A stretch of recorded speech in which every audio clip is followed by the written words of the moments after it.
wọ́n ti tẹ̀lú ńlá síbi gan o. Inú ìṣòro ẹjọ́ kò yẹ máa ṣiṣẹ́ yìí. Aláàlú ọ̀gá mi lára ẹ̀rọ àwọn mi aláàlú lára. Wọ́n ti pọ̀ jù lọ́dọ̀ ọ̀rẹ́ yẹn. Ojú kó bá wọn ní òwú ọ̀gá wọn.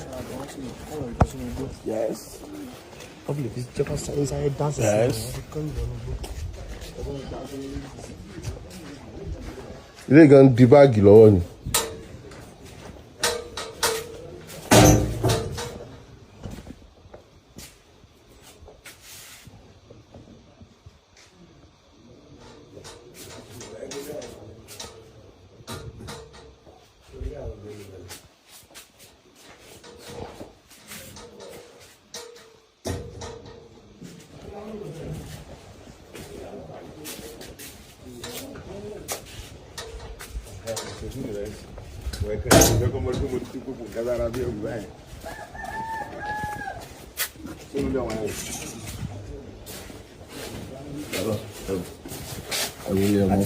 Wọ́n ti rí fóònù Fulani. Wọ́n ṣe mú wá ní.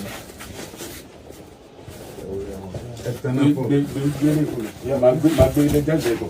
Gbèjáde tó ṣe bí gbèjáde máa gbé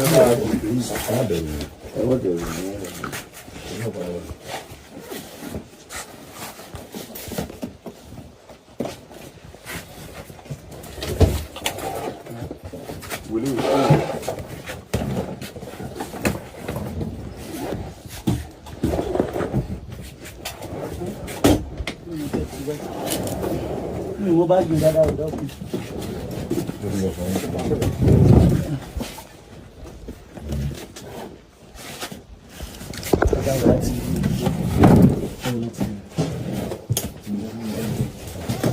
Ẹ bá ń ṣe fún gbé sílẹ̀ sí tán.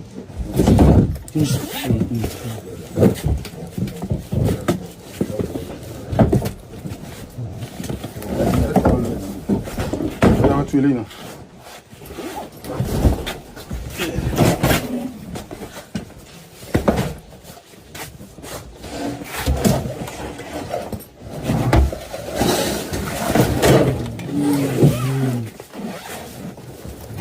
Bá ti tó síbi sàn. Sẹ́ni tó sí. Tó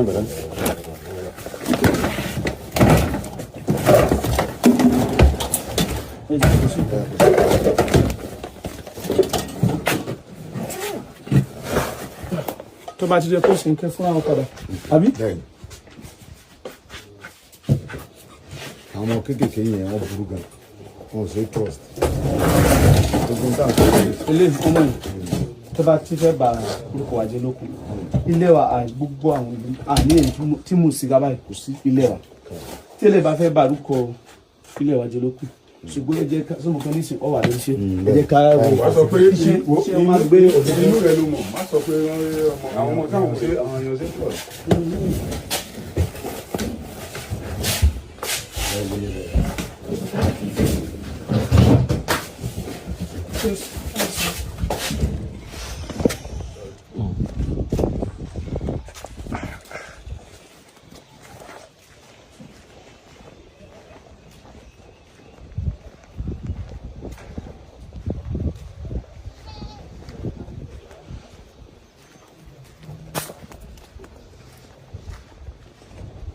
This is one of the hideout of the Fulanis.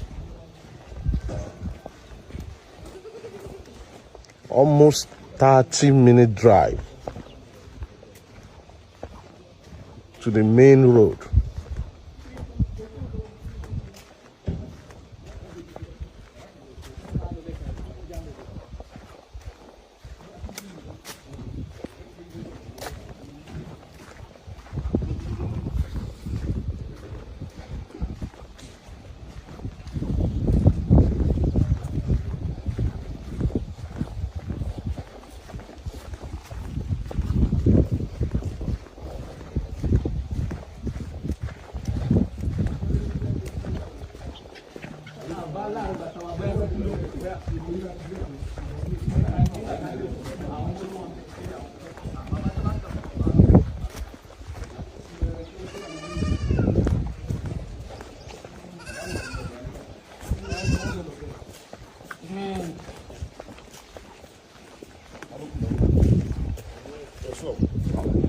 àwọn kan gan ló ń dáná tí wọ́n sá lọ ni. lẹ́pàá ọmọ àtọ́wà lẹ́yìn tó.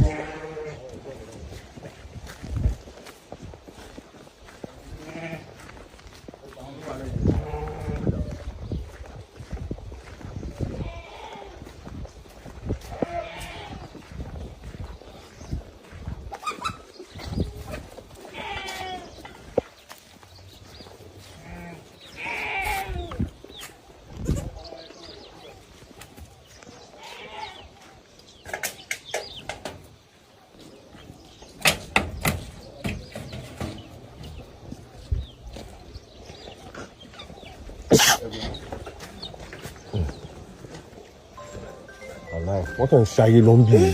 tó bá yí ìrìlẹ̀ kan.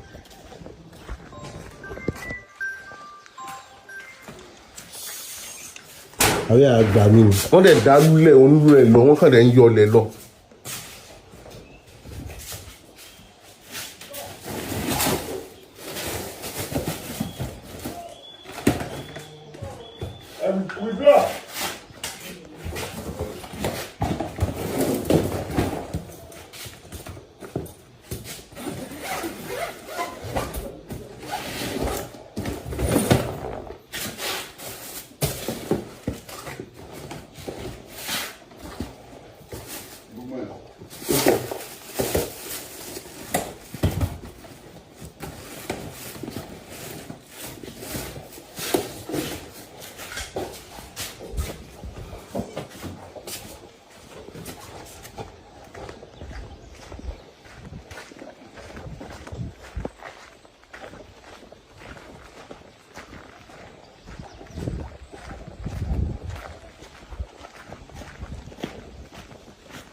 Bóyá palace ọ̀bọ tó fi ẹni tó fi jọba ni.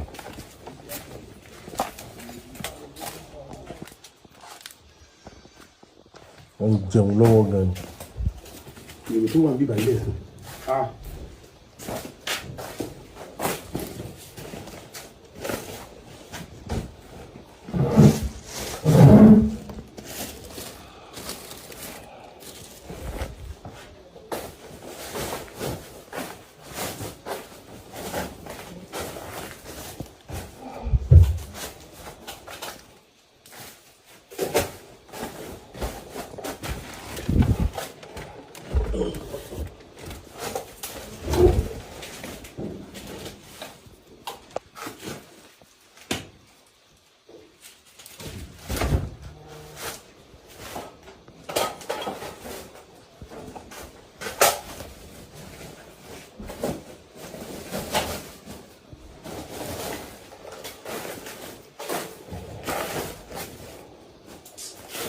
èrò tó wà ń bíbá ilé.